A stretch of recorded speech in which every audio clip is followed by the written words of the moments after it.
അസ്സലാമു അലൈക്കും വറഹ്മത്തുള്ളാഹി വബറകാതുഹു. ഏവർക്കും ഇസ്ലാമിക് പുതുവത്സരാശംസകൾ. അള്ളാഹുവിൻ്റെ പവിത്രമായ 4 മാസങ്ങളിൽ ഒന്നാണ് മുഹറം.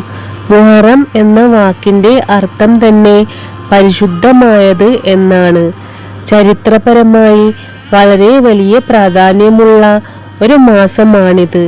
ഈ മാസത്തിലാണ് പ്രവാചകൻ മുഹമ്മദ് നബി സല്ലല്ലാഹു അലൈഹി വസല്ലമ മക്കയിൽ നിന്നും മദീനയിലേക്ക് ഹിജ്റ ചെയ്തത്. അവിടെ നിന്നാണ് ഹിജ്റ വർഷം ആരംഭിക്കുന്നത് തന്നെ. സ്വന്തം വീടും നാടും ഉപേക്ഷിച്ച് ഇറങ്ങിത്തിരിച്ച പ്രവാചകന്റെയും അനുചരന്മാരുടെയും ത്യാഗോജ്വലമായ ചരിത്രമാണത്. ഇന്ന് നമ്മുടെ ജീവിതത്തിൽ എന്തെങ്കിലും പ്രതിസന്ധികൾ വരുമ്പോൾ തളരാതെ മുന്നോട്ടു പോകാനുള്ള വലിയൊരു പാഠം അതിലുണ്ട്. പുതിയ വർഷം, പുതിയ തീരുമാനങ്ങൾ.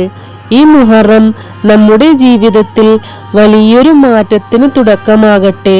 കഴിഞ്ഞു പോയതെല്ലാം മറന്ന് നന്മകൾ മാത്രം ആഗ്രഹിച്ചുകൊണ്ട് നമുക്ക് മുന്നോട്ട് നടക്കാം.